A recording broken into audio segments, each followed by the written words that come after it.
je sais pas, trop d'émotions, trop de choses. La preuve, voilà, célébration peut-être trop excessive. Moi personnellement, dès que on a gagné le match, j'ai eu des étoiles partout, je savais plus où j'étais, où j'habitais, j'ai crié le plus fort possible.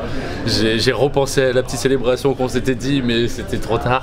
Et bah ouais, je pense que voilà, on a inscrit notre nom déjà dans le palmarès français. J'espère que c'est pas fini, mais quel match quoi, le match qui était dur, beaucoup de tremblotes, beaucoup de stress forcément. On a réussi à manager et à gagner à la fin, donc j'ai pas de mots, c'est exceptionnel. Et le match justement, enfin, il y a eu un peu de tout. Et le match de Son Heung-cha à côté, c'était du délire le premier set jusqu'à la moitié du deuxième set. Comment vous avez pu gérer ça quoi? Parce que ça devait être compliqué. C'est trop dur. Esté, je trouve que lui il a réussi à rester dans le match. Moi j'avais beaucoup de mal parce que pendant l'échange il y avait beaucoup de bruit. Moi ça me faisait mal même aux oreilles. C'est compliqué du coup d'être concentré. En fait on jouait mais comme si on maîtrisait pas trop ce qu'on faisait. Donc c'est là que c'est compliqué, toi je sais pas comment tu l'as ressenti mais... Ouais les gars en fait en face ils sont habitués à ces gros événements donc de ce brouhaha là ils en ont fait de la poussière quoi, ils sont super bien adaptés. Flo il a eu un peu de mal à rentrer dedans.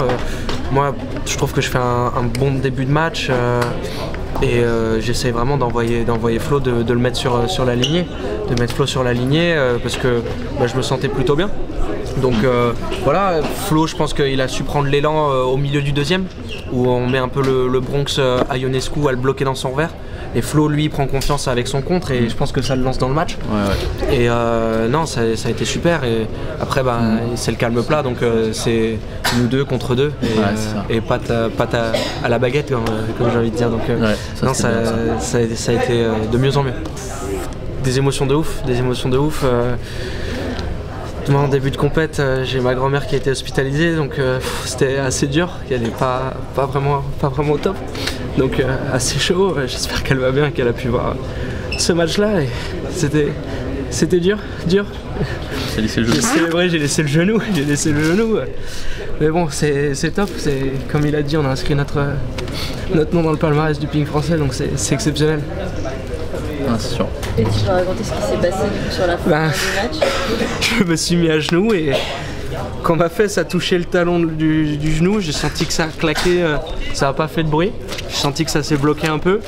J'ai eu peur, on a fait les tests donc c'est pas les croisés, ça c'est déjà bien. Là en glace, on voit ce que ça donne. On a un jour off demain donc je me laisse dans les mains du staff médical et on va tout faire pour être là samedi. On part de notre premier double ensemble en octobre 2023 et là mai 2025 au minimum demi-finaliste de championnat du monde, c'est top. Pas de mots, il y a 2 ans et demi, j'ai gagné quelques matchs en Pro B. L'équipe de France était très loin. Là aujourd'hui en double on a réussi à se qualifier, à faire une première compète. Là une deuxième grosse avec l'équipe de France. On s'est préparé comme jamais, on a fait le max avec tout le staff, tout le monde nous a fait confiance et on arrive là, on est en demi. Maintenant forcément on va savourer ça mais on sait qu'en espérant que ça va aller, qu'il y a quelque chose on va essayer de jouer quelque chose quoi. Maintenant qu'on est là on va pas... Sinon je donne la raquette à Pat. Sinon Patrick il rentre en place mais en piste mais bon c'est pas le mieux mais bon voilà. Merci les gars. Merci beaucoup. Merci à vous deux.